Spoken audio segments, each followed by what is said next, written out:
咁而第4次去株洲呢，我係有一個歷史文化一帶一路嘅新發現。頭先講咗好多都係 STEM 嘢嘛，咁如果我在座坐喺度，我唔係 STEM 老師，我唔使去啦。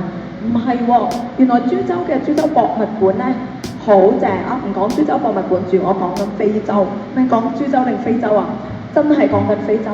中國同非洲有建交，在座老師冇理由唔知㗎。咁但係中國同非洲點解要建交，同埋點解建交要咁重要呢？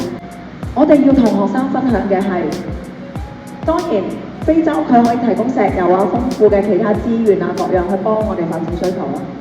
另外，其實非洲嘅人口都有14億嘅，你唔好理佢哋而家窮，但係佢哋14億人，一人俾1蚊你都好可觀，係一個巨大潛力嘅市場嚟嘅。國際影響力呢個先緊要，請大家留意第3點。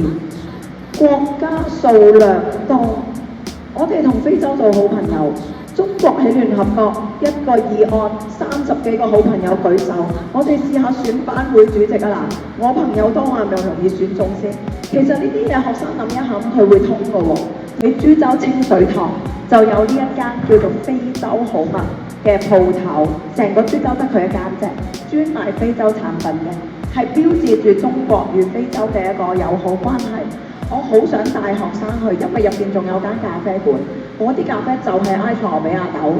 我想帶學生喺嗰度坐低飲杯咖啡，飲住埃塞俄比亞豆，然後我將頭先所講嘅1、2、3、4、5項喺嗰個場景話俾學生知。